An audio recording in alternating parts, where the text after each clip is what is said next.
Games Plus Arcade tersedia hanya di RCTI Plus Super App. Mainkan sekarang.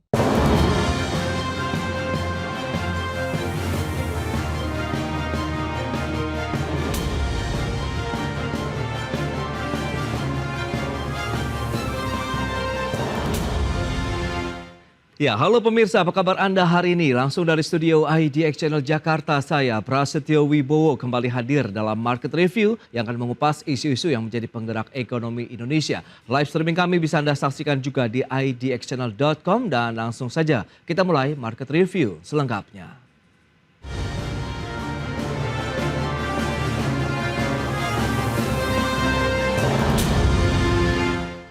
Indeks keyakinan konsumen di bulan November mengalami peningkatan dibandingkan dengan bulan sebelumnya dan bulan yang sama di tahun 2023. Data tersebut pun menjadi sinyal menguatnya keyakinan konsumen terhadap kondisi perekonomian nasional. Survei konsumen Bank Indonesia pada November 2024 menyebutkan keyakinan konsumen terhadap kondisi ekonomi meningkat dibandingkan bulan Oktober 2024. Hal ini tercermin dari Indeks Keyakinan Konsumen atau IKK November 2024 yang tercatat sebesar 125,9 lebih tinggi dibandingkan bulan sebelumnya sebesar 121,1.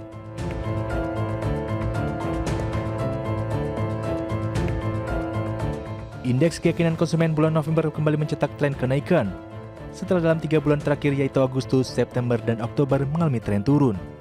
Masing-masing sebesar 124,4, 123,5, dan 121,1. IKK bulan November juga mengalami peningkatan dibandingkan bulan November 2023 yang berada di level 123,6. Kenaikan indeks keyakinan konsumen bulan November didukung oleh indeks kondisi ekonomi saat ini atau IKE sebesar 113,5 dan indeks ekspektasi konsumen atau IEK sebesar 138,3. Lebih tinggi dibandingkan dengan bulan sebelumnya. Adapun IKE dan IEK tercatat mengalami peningkatan pada seluruh komponen pembentuknya. Dari Jakarta, Tim Liputan IDX Channel.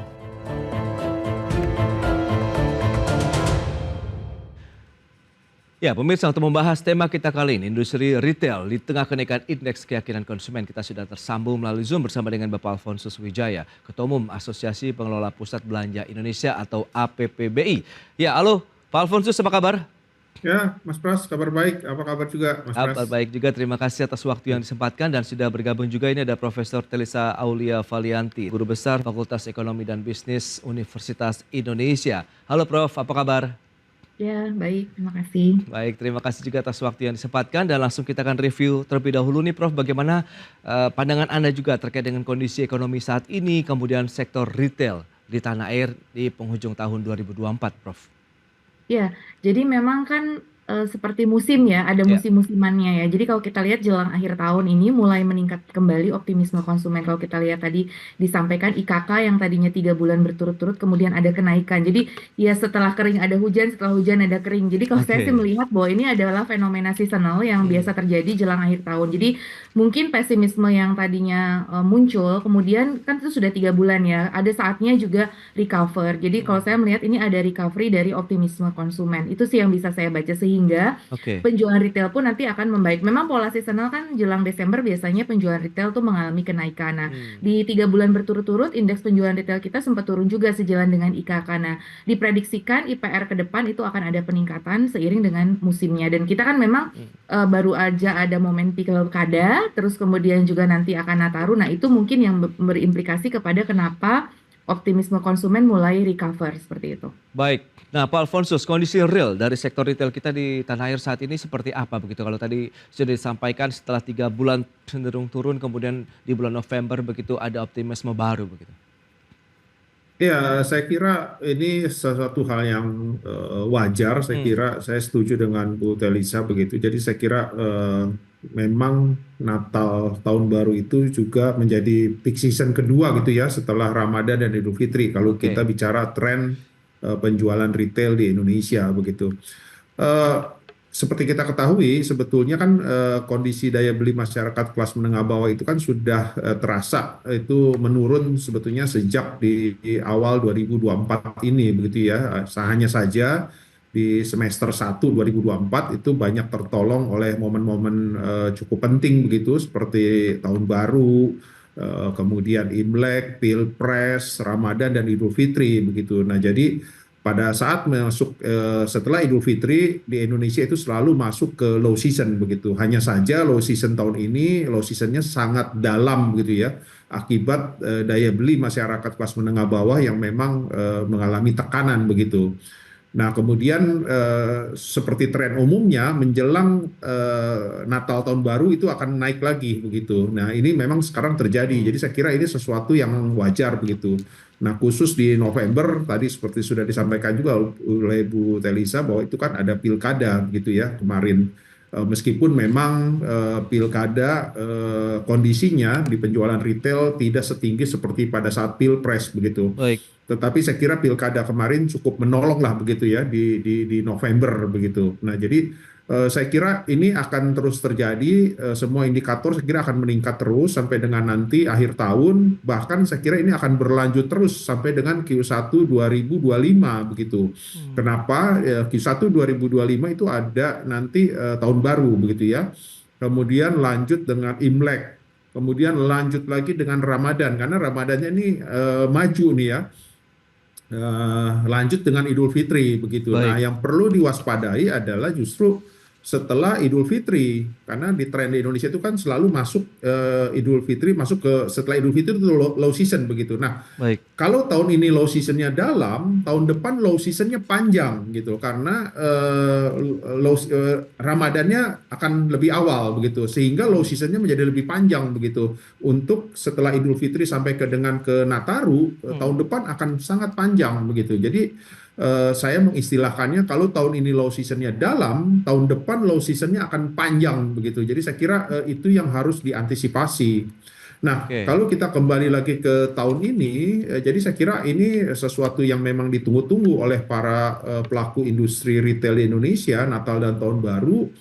Tetapi saya kira untuk menutup kinerja 2024, saya kira tidak cukup dengan di bulan Desember ini dengan peningkatan di bulan Desember dan November ini. Jadi saya kira secara keseluruhan tetap akan menjadi tidak terlalu signifikan begitu pertumbuhan secara total gitu ya karena kita sulit mengejar ketertinggalan dari Idul Fitri setelah Idul Fitri yang lalu sampai dengan November ini begitu sampai dengan Desember ini gitu ya. Jadi saya kira Baik. akan sangat sulit untuk bisa mengejar ketertinggalan tersebut. Tetapi saya kira peningkatan ini sesuatu yang memang wajar begitu di industri retail di Indonesia begitu. Baik, Bu Demikian, Mas Pras. Alfonsus. Ya.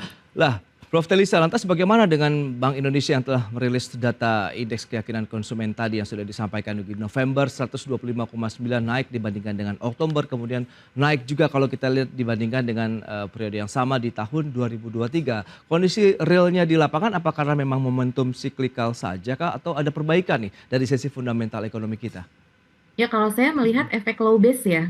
Jadi karena kita sudah turun, makanya Oke. naiknya itu biasanya itu low base effect. Jadi karena itu tadi udah kekeringan kan. Nah, kemudian juga dampak dari inflasi yang cukup rendah. Jadi kita tahu kan Oke. inflasi kita rendah. Nah, mungkin itu juga menopang daya beli masyarakat ya. Mulai ada lah perbaikan dari daya beli masyarakat karena Ya. harga yang rendah sehingga itu menjadi lebih terjangkau dan masyarakat sudah lama puasa quote unquote. Jadi sudah Oke. lama nggak belanja, menahan dan sebagainya. Mungkin ini jelang akhir tahun ada karena dana-dana sudah mulai cair misalkan di korporasi ya kalau kita lihat dana-dana bonus seperti itu ya di awal-awal Desember itu sudah mulai cair. Nah itu mungkin mendorong untuk daya beli masyarakatnya gitu. Jadi Ya. ya selain momen-momen tadi itu juga merupakan suatu proses respon terhadap tadi ya membaiknya dari sisi ekspektasi masyarakat juga dan karena ada likuiditas lah. Memang tidak belum THR mungkin belum cair untuk Nataru tetapi beberapa bonus-bonus korporasi itu sudah mulai cair seperti itu. Nah, itu juga mungkin yang mendorong aktivitas konsumsi dari masyarakat dan tadi dampak dari inflasi yang cukup rendah. Dan yang ketiga, banyak yang menilai juga mungkin ini ada optimisme dari pemerintahan baru, di mana pemerintahan Oke. baru kan ingin mendorong ekonomi lebih tinggi dengan pertumbuhannya 8% dan mungkin itu jadi menimbulkan apa ya harapan baru di masyarakat bahwa pemerintah akan punya program-program untuk mendorong, memberikan stimulus. Nah, itu juga yang mungkin menyebabkan kenaikan dari sentimen positif untuk konsumsi yang tercermin dari indeks keyakinan konsumen. Nah, kalau kita lihat pola-pola musiman sebelumnya, November itu biasa agak turun. Oke. Nah, kita beda tahun ini. Jadi kalau saya lihat data 2022, Ya. 2023 itu pada turun. Nah, tapi khusus 2024 ini justru ada momen pembalikan di situ ya. Karena itu tadi sebelumnya itu sudah rendah terus gitu. Nah, ini mungkin Oke. ada rebound seperti itu. Nah, apakah kenaikan IKK ini juga berkorelasi nih terkait dengan perbaikan daya beli masyarakat, Prof? Tapi tahan dulu jawabannya, kita akan bahas nanti di segmen berikutnya. Kita akan jeda dulu sebentar. Dan pemirsa, pastikan Anda masih bersama kami.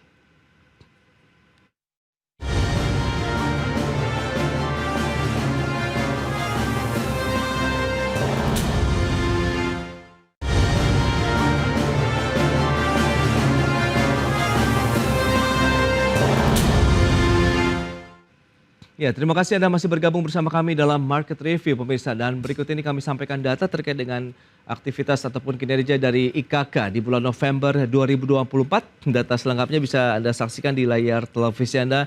Ini dia indeks keyakinan konsumen di bulan November 125,9.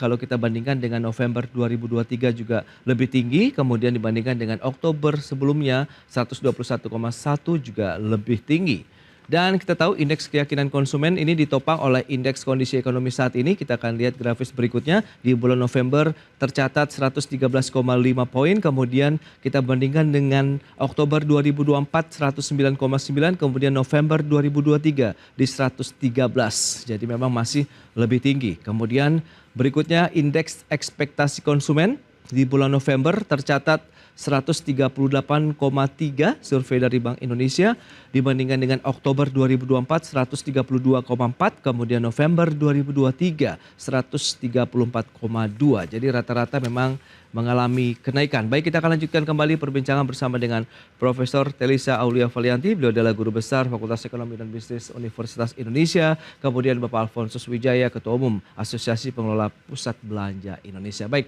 Prof. Telisa, tadi sempat tertunda. Kalau kita bicara mengenai ya membaiknya atau naiknya kembali IKK begitu di bulan November, apakah berkorelasi terkait dengan perbaikan daya beli di masyarakat kah atau tidak nih, Prof?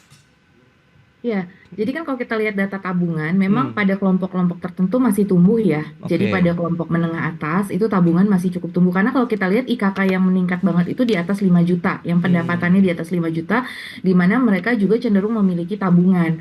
Nah, kalau saya melihat bahwa mungkin jelang akhir tahun dan kemudian isu PPN ini bisa jadi mempengaruhi. Jadi mungkin mereka akan seperti saya sendiri, maksudnya melakukan antisipasi gitu daripada nanti tahun depan naik untuk barang-barang tertentu kita beli aja sekarang, ditambah dengan banyak sekali promo-promo diskon ya. Kalau kita bicara Pak Alfonsus juga pasti lebih paham di itu bahwa akhir tahun udah mulai banyak nih promo-promo diskon, ditambah tahun depan akan ada ekspektasi kenaikan. Karena kalau kita lihat sandingkan dengan data, saya mau menyandingkan dengan data indeks penjualan retail nih, baru saja dapat angka-angkanya. Jadi data indeks penjualan retail yang paling melonjak tumbuh itu adalah penjualan kelompok bahan bakar, kendaraan bermotor, suku cadang dan aksesori serta sandang. Jadi pakaian-pakaian, fashion itu juga banyak sekali diskon. Nah, khawatir itu nanti akan kena PPNBM ataupun PPN yang mengalami kenaikan, mungkin masyarakat itu ingin melakukan pembelian saat ini. Nah, itu juga mungkin yang meningkatkan kenapa melonjak ya setelah agak down gitu kan. Nah, terus kemudian ditambah tadi seperti yang disampaikan, banyak sekali perusahaan-perusahaan sudah mulai mencairkan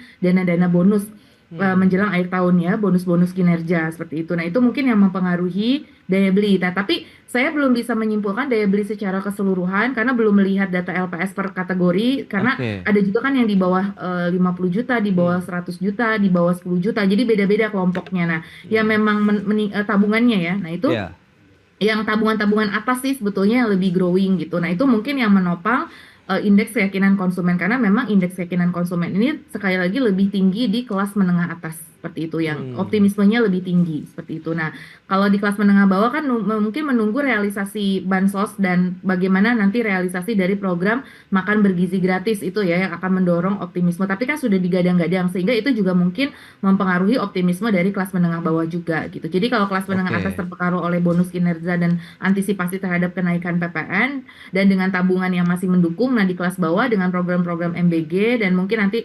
realisasi bansos di akhir tahun itu juga diharapkan ada ataupun dampak dari pilkada. Nah, itu mungkin yang mendorong ya dari dua kelompok ini. Baik. Nah, Pak Alfonsus menarik tadi, masyarakat yang berpendapatan di atas 5 juta begitu yang masih cukup optimis ya menatap perekonomian kita di akhir tahun 2024. Seperti apa kaitannya dengan okupansi kah, kemudian penjualan kah begitu di sektor retail sendiri kah, atau melihat ada tantangan lain yang justru masih menghantui sektor retail sendiri nih Pak Alfonsus? Ya, saya kira kalau kita bicara indikator pusat perbelanjaan begitu kan ada Ya. beberapa indikator. Nomor satu adalah tingkat kunjungan begitu. Jadi Yes. tingkat kunjungan sampai dengan saat ini masih terus tumbuh begitu. Meskipun memang tidak terlalu signifikan dibandingkan dengan tahun lalu, tetapi memang tetap tumbuh begitu. Saya kira ini sesuai dengan prediksi begitu karena di 2023 itu kan industri wisata kan tumbuh luar biasa begitu ya. Jadi Oke. masyarakat begitu kangennya setelah pandemi hampir 3 tahun tidak bisa kemana-mana. Jadi akhirnya tahun lalu itu pertumbuhannya luar biasa. Baik. Meskipun secara jumlah itu belum kembali seperti sebelum pandemi, tetapi tumbuh sangat signifikan begitu ya. Nah, tahun lalu pusat belanja itu harus berbagi dengan wisata, dengan industri wisata begitu dalam hal tingkat kunjungan. Nah, Ya. sekarang itu masyarakat sudah normal kembali gitu, sudah kembali ke pusat perbelanjaan. Jadi pusat perbelanjaan tidak perlu lagi berbagi lagi dengan industri wisata tahun ini. Makanya terlihat pertumbuhannya tadi begitu, indikatornya meningkat semua begitu. Nah, khususnya dengan indikator kedua itu adalah tingkat okupansi. Tingkat okupansi saya kira relatif stagnan begitu, relatif stabil, tidak ada pertumbuhan yang signifikan begitu. Kenapa? Kisaran akan berada di sekitar 85% sampai dengan 90% lah begitu. Kami berharap sebetulnya di tahun 2024 ini bisa kembali di 90% lebih begitu ya, tetapi kelihatannya tidak akan bisa tercapai begitu karena ada beberapa hal seperti kita ketahui hampir sepanjang tahun 2024 itu isu impor, larangan impor, lartas begitu, Oke. pembatasan impor itu menjadi kendala begitu. Kemudian juga ada beberapa kategori retail yang masih dalam posisi tertekan begitu, Ya. department store, kemudian hypermarket itu kategori juga yang dua kategori yang masih dalam tekanan. Tetapi di satu sisi ada beberapa kategori usaha yang terus meningkat luar biasa di tahun 2024 ini. Salah satunya adalah hiburan begitu, Oke. sinema, wahana permainan anak-anak. Kemudian juga toko-toko retail yang menjual barang-barang produk dengan harga satuan unit price, harga satuan yang rendah, yang kecil begitu. Itu hampir setiap minggu buka toko baru. Kenapa? Karena masyarakat yang kelas menengah bawah yang sedang mengalami daya belinya tertekan, itu cenderung membeli barang-barang yang nilai unit price-nya, yang harga satuannya kecil, rendah. Sehingga itulah yang diburu oleh para masyarakat kelas menengah bawah, sehingga kategori toko ini terus bertumbuh gitu. Jadi di satu sisi ada yang menutup toko-tokonya, Ya. tapi di satu sisi ada yang tumbuh terus begitu. Apalagi seperti sinema, bioskop begitu, dan juga wahana permainan anak itu kan pemerintah menurunkan pajaknya begitu ya sejak awal 2024. Itu kan sebetulnya pajak daerah PAD begitu, Oke. tetapi yang sebelumnya masing-masing daerah berlomba-lomba menaikkan tarif dari 25%, 35% dan sebagainya. Iya. Pemerintah itu membatasi sejak awal 2024 maksimal 10%. Jadi saya kira itu yang juga menggerakkan kenapa kategori-kategori ini juga begitu agresif begitu. Ini satu bukti bahwa tidak perlu menaikkan tarif sebetulnya. Dengan menurunkan tarif justru meningkatkan transaksi begitu, dan ini sudah terjadi begitu. Jadi saya kira ada yang tutup, ada yang buka. Jadi saya kira relatif stagnan jadinya begitu ya. Jadi relatif stabil saja kalau kita bicara tingkat okupansi begitu. Jadi saya kira itu dua indikator utama di pusat perbelanjaan, Mas Pras. Demikian. Baik. Nah, ini menarik Prof. Telisa. Lantas bagaimana dengan momentum libur panjang, Natal, Tahun Baru begitu yang tinggal menghitung hari saja begitu. Apakah bisa menjadi booster bagi perekonomian kita kah? Kemudian bagi sektor-sektor usaha lainnya termasuk retail?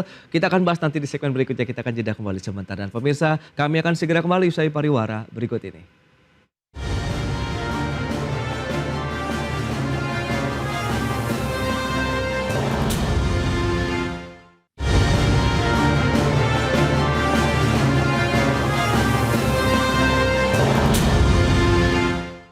Pemirsa, semakin menarik perbincangan kita bersama dengan Profesor Talisa Aulia Valianti. Beliau adalah Guru Besar Fakultas Ekonomi dan Bisnis Universitas Indonesia. Kemudian Bapak Alfonsus Wijaya, beliau adalah Ketua Umum dari Asosiasi Pengelola Pusat Belanja Indonesia. Baik, Prof. Nah, tadi kalau kita bicara mengenai momentum libur panjang Nataru begitu, Anda melihat bagaimana? Apakah ini bisa menjadi benar-benar momentum yang bisa dimanfaatkan untuk bisa membooster, meningkatkan lagi kinerja perekonomian, roda geliat ekonomi masyarakat dan daya beli juga begitu, dengan tentunya harus dibarengi dengan insentif-insentif yang semakin menggairahkan begitu, Prof.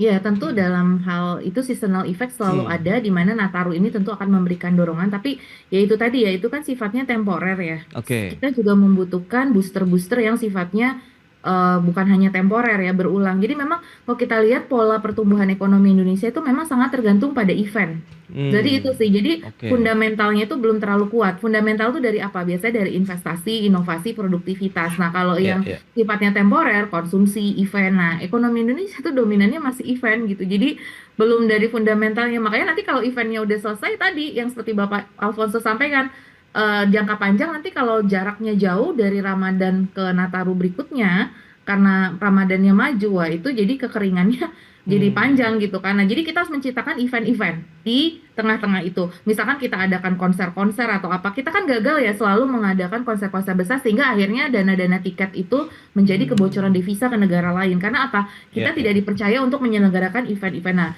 event-event seperti kita punya Mandalika, Labuan Bajo, dan lain sebagainya, itu harus kita ciptakan. Karena memang ekonomi pariwisata dan kreatif ini sebetulnya lah penopang kita ya dari transportation dan lain-lain. Jadi kalau kita mau ngandelin yang fundamental seperti industri, kemudian ini kan sebetulnya itu ya inovasi teknologi, tapi itu butuh jangka menengah panjang, nggak bisa cepat. Kalau mau cepat itu adalah lewat event.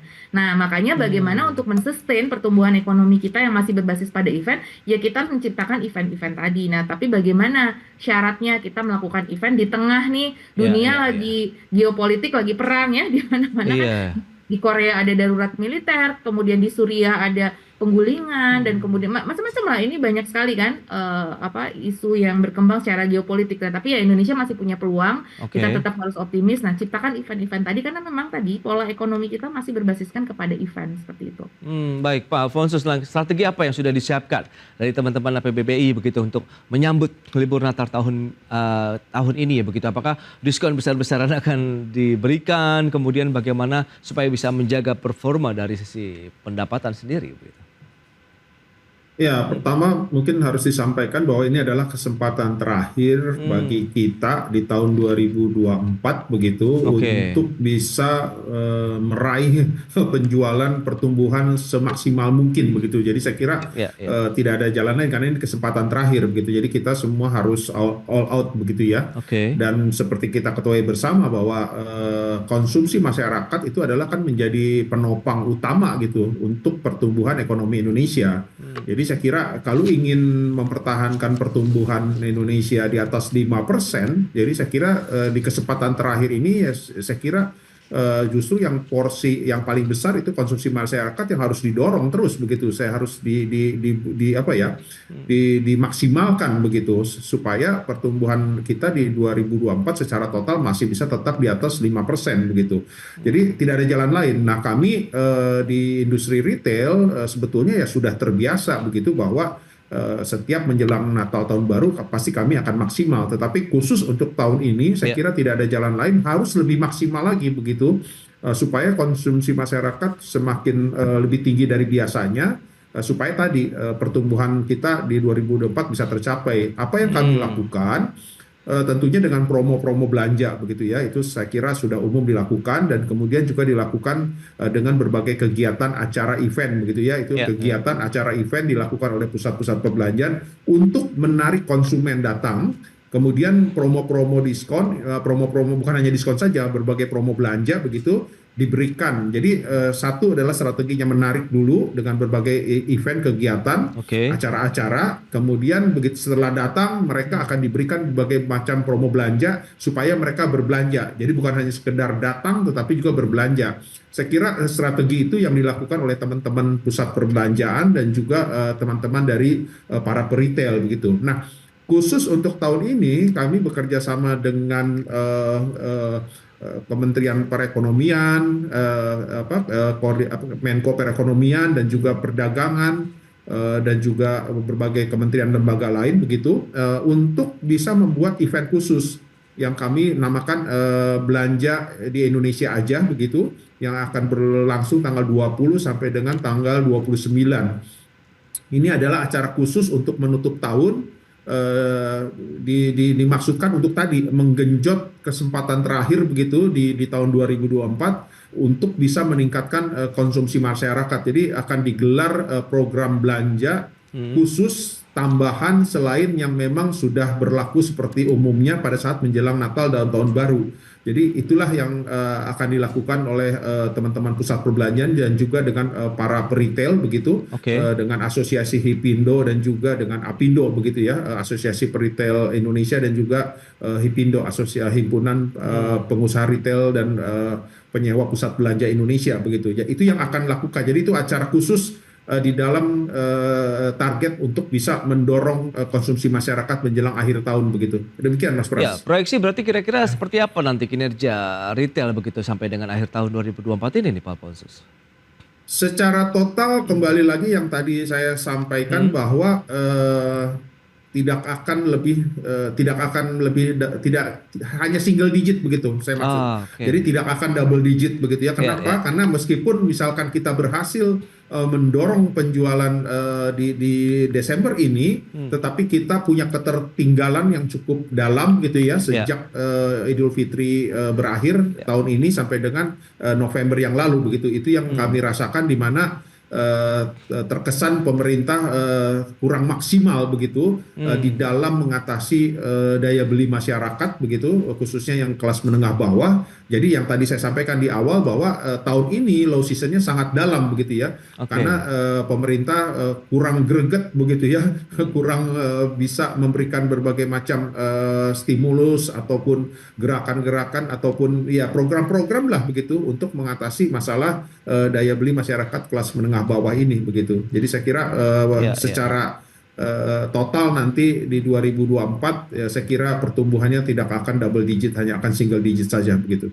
Demikian. Itu dia, optimisme di single digit untuk pertumbuhan sektor retail nasional. Prof. Telisa, lantas kira-kira tantangan apa saja yang harus dimitigasi di tahun 2025 mendatang? Anda sudah menyebutkan beberapa tantangan global nampaknya yang akan mendominasi begitu tantangan ekonomi Indonesia begitu di tahun 2025. Ya. Tantangan global tadi sudah disebutkan ya, banyak dari faktor global selain Trump effect juga perlambatan pertumbuhan ekonomi Cina. Jadi juga ekonomi Indonesia itu sangat tergantung juga pada pertumbuhan ekonomi Cina ya. 1% penurunan pertumbuhan Cina bisa berdampak 0,3%. Jadi profil pertumbuhan kita tahun depan juga dipengaruhi oleh perlambatan ekonomi Cina. Itu tantangan global yang cukup besar ya, berbarengan dengan Trump effect dan geopolitik. Kita nggak tahu suasana perang ini seperti apa arahnya, masih banyak sekali ketidakpastian. Nah, di domestiknya sendiri kita kan sedang melakukan perubahan kebijakan ya, seperti akan ada kenaikan PPN, nanti cukai seperti apa, kemudian juga iuran ya seperti BPJS ya, walaupun pemerintah sudah menyatakan akan berupaya untuk tidak bersamaan gitu ya untuk menaikkan sebagai pungutan untuk masyarakat itu ya, yang